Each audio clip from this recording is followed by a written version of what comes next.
너희 믿음을 보이라 라는 제목으로 말씀을 전하고자 합니다. 우리는 예수 그리스도를 주님으로 믿는 자들로서 오늘 이 자리에 나와서 예배를 드리고 있습니다. 우리가 신앙인으로 살아간다는 것은 이 믿음에 대해서 관심이 있다는 것입니다. 우리가 어떻게 하면 더 강한 믿음을 가질 수 있는지, 더 큰 믿음을 가질 수 있는지 우리는 관심이 있습니다. 오늘 이 자리에 모이신 분들은 이 믿음에 대해서 더 많은 관심을 가지신 계신 분들로서 여겨집니다. 그런데 우리의 이 믿음은 눈에 보이지 않습니다. 그리고 우리가 평안할 때는 우리의 이 믿음이 검증되지 않는다는 것입니다. 우리에게 고난이 있을 때에, 환난이 있을 때에 우리의 이 믿음은 검증이 됩니다. 우리에게 견고한 믿음이 있는지, 아니면 연약한 믿음이 있는지, 큰 믿음이 있는지, 작은 믿음이 있는지 우리는 알게 되는 것입니다. 그래서 우리는 평안할 때에 우리 이 믿음을 잘 점검하여서 풍랑이 왔을 때 믿음을 가지고 그 풍랑을 이기는 삶을 살아가야 할 것입니다. 오늘 본문에 예수님은 풍랑을 만난 제자들에게 너희 믿음이 어딨냐라고 물으십니다. 그렇다면 제자들은 예수님의 말씀처럼 믿음이 없었던 것일까요? 그렇지 않습니다. 제자들은 갑자기 풍랑이 몰아쳐 이 배에 물이 차게 되자 그들은 곧 죽을 것처럼 느꼈고, 제자들은 그 믿음이 없는 자처럼 행동을 한 것입니다. 주무시던 예수님을 깨워서 우리가 죽게 되었습니다라고 말합니다. 제자 중 일부는 이 바다에 익숙한 사람들입니다. 베드로를 비롯한 안드레, 야고보, 요한은 어부였기 때문입니다. 물론 성경에서 이들이 두려워서 예수님을 깨웠다라는 그런 말씀은 나와 있지 않지만은 이들 또한 배에 물이 가득하자 가만히 있지는 않았을 것입니다. 이들은 믿음이 없는 자처럼 이들 눈에 보이는 그 현상들만 바라보고서 예수님께 살려달라고 했던 것입니다. 예수님은 잠에서 깨어서 바람과 물결을 꾸짖으시고 잔잔하게 하십니다. 그리고 제자들에게 물으셨습니다. 너희 믿음이 어디 있느냐? 여기서 우리가 주의 깊게 보아야 할 또 단어가 하나 있습니다. 24절 말씀에 이들이 예수님을 깨울 때에 주여 주여 하고 부르짖은 것입니다. 이 주여라는 단어는 일반적으로 주인을 의미하는 단어로 쓰이고, 일반적으로 이 헬라에서는 키리오스라는 단어를 사용합니다. 그런데 여기서는 이 키리오스 주여 하는 것이 아니라 에피스타타라는 그런 단어가 사용되었습니다. 이 단어의 뜻은 곁에 서서 보호하고 인도하는 감독자라는 뜻입니다. 즉 제자들은 우리 곁에서 보호하시고 지켜주시고 인도하시는 그 예수님을 부르짖었지만은 그들의 고백과 달리 그들은 다른 모습을 하고 있는 것입니다. 제자들 곁에서 보호하고 인도하시는 분으로 정말 여겼다면은 이들은 예수님께 끝까지 신뢰하고 의지하였을 텐데 그렇지 못한 것이죠. 우리도 언제 인생의 큰 풍랑을 맞을지 우리는 알 수 없습니다. 어느 날 건강검진을 하렀다가 갑자기 암이 발견될 수도 있습니다. 교회에서 봉사도 열심히 했고 헌금도 11조, 감사헌금, 성교헌금, 구제헌금, 건축헌금도 여러 모든 헌금도 빠지지 않고 다 했음에도 불구하고 이렇게 어느 날 갑자기 건강에 풍랑이 일어날 수도 있습니다. 어제까지 괜찮았던 그 거래처가 갑자기 부도가 나면서 내가 운영하는 사업장에 갑자기 사업줄이 막혀가지고 이러지도 못하고 저러지도 못하는 그런 풍랑이 발생할 수도 있습니다. 학교와 공부에 충실했던, 또 교회도 열심히 다녔던 우리 자녀가 갑자기 집을 나가버리는 그러는 풍랑도 일어날 수 있습니다. 지금까지 잘 다녔던 회사가 경기가 어렵다고 명예퇴직을 하라고 우리에게 권고를 하는 그런 풍랑이 있을 수도 있습니다. 전세 사기를 당하거나 보이스피싱을 당해서 모든 재산이 다 잃어버리게 되는 그런 풍랑도 우리는 있을 수 있습니다. 우리 인생에도 이렇게 갑자기 예상치도 못했던 그런 풍파들이 닥칩니다. 나와 우리 가족의 목숨을 빼앗아 갈지도 모르는 그런 큰 풍파가 갑자기 닥쳐올 수가 있다는 것이지요. 그때 우리는 참 큰 풍파로 인해서 무력해집니다. 의지가 강했던 사람이라도, 열정이 가득한 사람이라도 이런 풍파 앞에서 무너지는 것을 우리는 볼 수 있습니다. 특별히 예수님이 내 삶에 항상 계시는 것처럼 느꼈고 또 체험했음에도 불구하고 우리를 무너뜨릴 만한 그런 풍파가 올 수도 있다는 것이죠. 야곱은 형 에서가 몰래 에서로 변장해서 아버지께 장자의 축복을 받습니다. 그리고 나서 에서는 자신의 그 축복권을 빼앗긴 것을 알고 이 동생 야곱을 죽이고자 합니다. 야곱은 에서를 피해서 하란으로 도망가다가 잠을 잘 때에 천사들이 자기 앞에서 사다리를 하늘에 두고 오르락 내리락 하는 것을 보고 잠에서 깨어나서 제단을 썼습니다.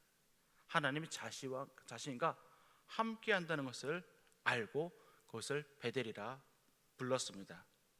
그는 삼촌의 집에서 일하며 하나님의 도움으로 거부가 되었고 또 하나님의 말씀에 따라서 그는 다시 고향으로 향하게 되었습니다. 그런데 형 에서가 저 멀리서 온다는 이야기를 듣고 야곱은 두려워합니다. 하나님이 지금까지 자기와 함께 한 것을 알고 있음에도 불구하고 형 에서가 온다는 그 소식을 듣고 그는 큰 풍랑을 만난 것처럼 그는 두렵고 떨려합니다. 그리고 야복 강가에서 하나님의 사자와 죽기 살기로 씨름합니다. 엘리야는 갈멜산에서 아합과 아세라 선지자 850명과 어느 신이 참신인가 결혼을 시합을 합니다. 제단을 쌓고 제물을 올려놓았는데 불을 붙이지 않고 자신의 신의 이름을 불러서 참 그 제단에 불을 붙이는 신이 참 하나님이라 하는 그런 시합을 하게 됩니다. 바알과 아세라 선지자들은 아침부터 저녁까지 그들의 신께 이름도 부르고 뛰어도 보고 그들의 몸을 상하게 해도 했지만은 그들의 제단엔 불이 붙지 않았습니다. 하지만 엘리야는 저녁 제사 드릴 그 시간에 제물에 물까지 붓고 또 도랑까지 파서 물을 채웠습니다. 그리고 하나님의 이름을 불렀을 때 하나님께서 불을 내리셔서 그 모든 제단을 순식간에 살라버리시고 그 도랑의 물까지 다 태워 버리시는 모습을 보여주셨습니다. 엘리야는 이 승리로 인해서 바알과 아세라 선자 850명을 다 죽여버립니다. 그런데 그 소식을 들은 아세라가 엘리야를 죽이겠다는 그 소식을 듣자 엘리야는 두려워 도망을 쳤습니다. 그리고 로뎀나무 아래에서 하나님께 자신을 데려가 달라고 기도합니다. 엘리야는 하나님의 살아계심을 증명했지만은 아세라가 자신을 죽이겠다는 그 소식이 그에게 풍랑과 같이 다가오자 그는 두렵고 떨려 했습니다. 우리는 예수님이 나와 함께 계심을 경험했음에도 불구하고 풍랑이 일었을 때 우리는 죽을까 무서워 두려워 떱니다. 제자들도 예수님의 많은 사역을 두 눈으로 보고 또 과부의 아들도 살리는 역사를 바라보았습니다. 그럼에도 불구하고 이 풍랑이 일자 곧 자신들이 죽을까 그들은 두려워했던 것입니다. 바로 옆에 예수님이 계심에도 불구하고 그들은 두려워 떨고 있는 것입니다. 베드로는 예수님이 잡히시던 날 예수님을 3번이나 모른다고 부인했습니다. 그의 목숨이 위협이 다가오자 예수님을 부인했던 것이죠. 그렇다면 우리는 이 풍랑이 다가왔을 때에 어떻게 대처해야 할까요? 첫째로 예수님이 나와 함께 계심을 우리는 끝까지 믿어야 합니다. 23절 말씀에 보면은 예수님이 어떠한 상태로 계셨습니까? 우리 23절 말씀 함께 읽어보도록 하겠습니다. 8장 23절입니다.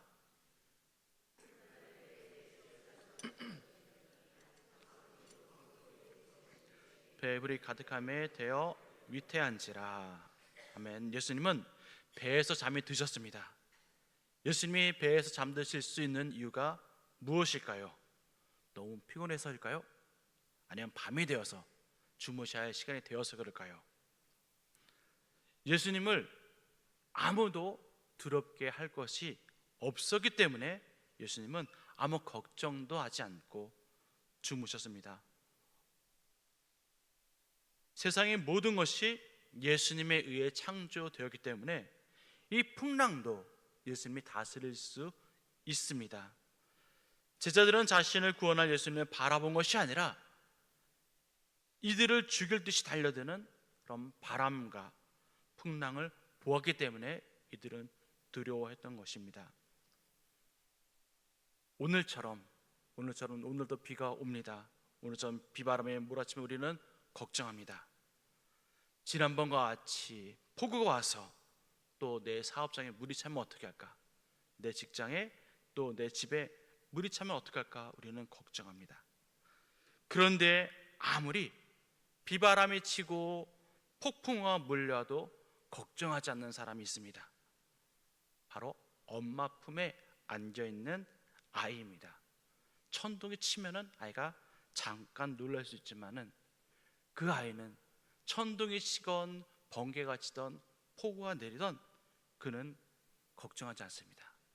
자신을 지켜줄 부모님이 있다는 것을 알고 있기 때문이죠. 그래서 고나게 잘 수 있습니다. 우리도 나를 지켜주시고 보호해주시는 예수님이 나와 함께 계심을 믿는다면 우리는 두려움에 떨지 않을 수 있을 것입니다. 우리가 어디를 바라보느냐에 따라서 우리는 두려워할 수도 있고 우리는 평안해야 할 수도 있습니다. 나를 두렵게 하는 그 폭풍우의 시선을 고정한다면 우리는 두려워할 수밖에 없지만은 나와 함께 계시는 예수님을 바라본다면 믿는다면 신뢰한다면 우리는 평안해 할 수 있습니다. 또 하나님 나라에 대한 소망을 바라본다면 우리는 폭풍이 와도 두렵지 않습니다. 히브리서 11장 35절에서 38절 말씀에 보면은 환란이 와도 두려워하지 않는 자들의 모습이 나타나 있습니다. 우리 히브리서 11장 35절부터 38절까지 말씀 함께 읽어보도록 하겠습니다.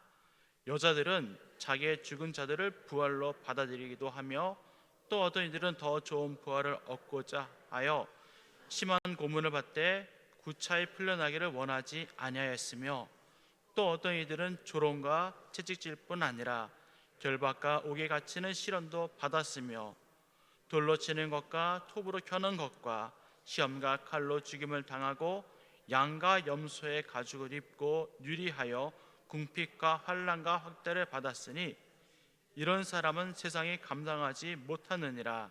그들이 광야와 산과 동굴과 토굴에 유리하였느니라. 아멘. 이렇게 믿음을 가진 사람들은 하나님 나라를 바라보았고 또 예수 그리스도를 바라보았기 때문에 신뢰했기 때문에 이 지금의 환난과 고난이 와도 이들에게는 아무 문제가 되지 않았습니다. 오히려 이들의 믿음으로 인해서 세상이 그들을 감당하지 못했다고 말씀하고 있습니다. 우리가 세상의 현상을 바라보는 것이 아니라 믿음의 눈으로 그것을 바라본다면 우리는 하나님이 우리를 돕기 위해서 준비하고 있음을 우리는 또한 바라볼 수 있을 것입니다. 열왕기하 6장 17절 말씀, 열왕기하 6장 17절 말씀 우리 함께 읽어보겠습니다. 기도하여 이르되 여호와여 원하건대 그의 눈을 열어서 보게 하옵소서 하니 여호와께서 그 청년의 눈을 여심해 그가 보니 불말과 불병거가 산에 가득하여 엘리사를 둘렀더라. 아멘. 아람 군대가 이스라엘을 둘러치고 있어서 이스라엘은 풍랑에 빠져 있는 듯한 상태였지만은 믿음의 눈으로 보았을 때는 오히려 하나님의 군대가 그 아람 군대를 애워싸고 있는 것을 보게 됐습니다. 예수님은 자신의 피로 산 우리를 어려움 가운데 가만히 놓아두지 않습니다. 우리를 반드시 도와주시고 구원해 주실 것입니다. 우리가 끝까지 함께 계시는 그 예수님을 인해서 세상에 어떤 폭풍이 와도 우리가 두렵지 않고 평안과 소망을 갖기를 간절히 원합니다. 둘째, 예수님을 제대로 알아야 합니다. 제자들은 예수님과 함께 자며 먹고 예수님의 모든 사역을 함께 했음에도 불구하고 예수님이 바람과 물을 꾸짖으시다 예수님이 누구인가 궁금해합니다. 우리 8장 25절 말씀 함께 읽어보도록 하겠습니다. 8장 25절입니다. 제자들에게 이르시되 너희 믿음이 어디 있느냐 하시니 그들이 두려워하고 놀랍게 여겨 서로 말하되 그가 누구이기에 바람과 물을 명하여 순종하는가 하더라. 아멘. 예수님과 함께한 제자들도 예수님이 어떤 분이신지 잘 알지 못했던 것이죠. 예수님이 어떤 분이신지 잘 알지 못했기 때문에 우리는 잘 알기 위해서 우리는 말씀을 읽어야 합니다. 요한복음 1장 1절 말씀에 이렇게 말씀합니다. 함께 읽어보도록 하겠습니다. 요한복음 1장 1절입니다. 태초에 말씀이 계시니라 이 말씀이 하나님과 함께 계셨으니 이 말씀은 곧 하나님이시니라. 아멘. 태초부터 계신 말씀이 예수님이라고 분명히 성경은 말씀하고 있습니다. 말씀을 읽음으로써 우리는 예수님이 어떤 분이신가 우리는 모든 것을 알 수가 있습니다. 또한 요한복음 5장 39절 말씀도 함께 읽어보도록 하겠습니다. 요한복음 5장 39절입니다. 너희가 성경에 영생을 얻는 줄 생각하고 성경을 연구하거니와 이 성경이 곧 내게 되어 증언하는 것이니라. 아멘. 성경이 예수님의 영생이심을 또 증언하고 있습니다. 우리가 말씀을 통해서 그 영생을 끝까지 더 바라보시길 바랍니다. 누가복음 24장 27절 말씀입니다. 누가복음 24장 27절 이에 모세와 모든 선지자의 글로 시작하여 모든 성경에 쓴 바 자기에 관한 것에 자세히 설명하시니라. 아멘. 구약의 모세와 모든 선지자들은 오실 메시아 즉 예수 그리스도에 대해서 충분히 다 증언하고 있습니다. 우리가 말씀을 읽음으로 인해서 예수님의 이 땅에 오셨는지, 예수님이 어떤 사역을 하셨는지, 예수님이 다시 오시게 되면은 어떤 일들이 일어났는지 우리는 알게 됩니다. 우리가 그래서 이 땅에 소망을 두지 않고 예수님만 바라보면서 살아갈 수 있게 될 것입니다. 예수님이 우리를 구원하기 위해 땅에 오신 말씀을 통해서 정확히 우리가 알게 된다면은 우리는 이 환난이 오고 폭풍이 올지라도 우리를 도우실, 우리를 구원하실 그 예수님을 바라볼 수 있고 의지할 수 있습니다. 풍랑은 결코 우리를 하나님과의 그 관계에서 떼어놓으려고 하는 것이 아닙니다. 풍랑은 우리의 믿음을 시험하고 그 기회를 통해서 우리의 믿음을 더욱더 강하게 하는 것입니다. 예전에 제가 청년 시절 때 청년부 공동체에서 믿음이 생활할 때가 있었습니다. 제가 한 20대 중반 때 이제 이사를 해서 그곳에 청년부 등록을 해서 함께 예배를 드렸었는데 그때는 청년부가 한 30-40명 정도 되었던 것 같습니다. 그래서 청년부 임원도 하고 리더도 하고 하면서 지냈는데 그러면서 여름에는 이제 국내 선교를 가고 또 해외를 선교를 갔었습니다. 그것을 통해 청년들이 은혜 받고 청년부가 또 도전을 받고 점점 부흥했습니다. 나중에는 청년부가 한 400여 명이 예배를 드렸습니다. 그러면서 나는 이 청년 부흥함에 따라서 내 신앙도 내 믿음도 함께 자라는 줄 알았습니다. 내가 그 청년 공동체에 있었기 때문에 내가 나의 신앙도 함께 자람으로써 내가 이렇게 컸구나라고 생각을 했었습니다. 그런데 그것과는 전혀 내 신앙은 관계가 없었던 것을 알았습니다. 내 삶에 폭풍우가 왔었을 때에, 어려움을 왔었을 때 내가 누구를 바라보는가, 그것을 알게 됐을 때에 이 공동체와 나의 신앙과는 결코 별개구나 라는 것을 알게 되었습니다. 제자들도 예수님과 함께 먹고 자며 사역에 동참했지만은 그들에게 폭풍이 왔었을 때 그들의 믿음이 어딨는지 찾아볼 수가 없었습니다. 예수님과 함께하고 있었음에도 불구하고 그들은 예수님이 누군지조차 잘 알지 못했고 깨닫지 못했기 때문에 예수님을 신뢰하지 못했습니다. 그래서 베드로는 우리에게 이렇게 이야기합니다. 베드로전서 1장 6절부터 7절까지 말씀, 베드로전서 1장 6절 7절 말씀 함께 읽어보도록 하겠습니다. 그러므로 너희가 이제 여러 가지 시험으로 말미암아 잠깐 근심하게 되지 않을 수 없으나 오히려 크게 기뻐하는도다. 너희 믿음의 확실함은 불로 연단하여도 없어질 금보다 더 귀하여 예수 그리스도께서 나타나실 때에 칭찬과 영광과 존귀를 얻게 할 것이니라. 아멘. 우리는 이 환난들을 통해서 우리의 신앙이 얼마나 있는지, 우리 믿음이 얼마나 강해야 되는지 우리는 알 수 있을 것입니다.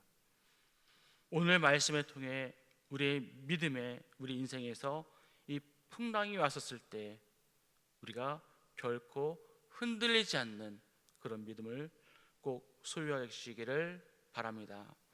말씀을 통해 우리의 믿음이 자라고 눈에 보이는 환경을 우리가 그것에 붙잡혀 살아가는 것이 아니라 우리를 구원해 줄 그 예수님을 바라보고 하나님의 나라를 바라봄으로써 끝까지 그 소망을 품기를 원합니다. 그래서 우리 끝까지 이 바다와 같은 이 인생의 항해를 마치고 천국에서 꼭 다시 보기를 간절히 소망합니다. 기도하겠습니다.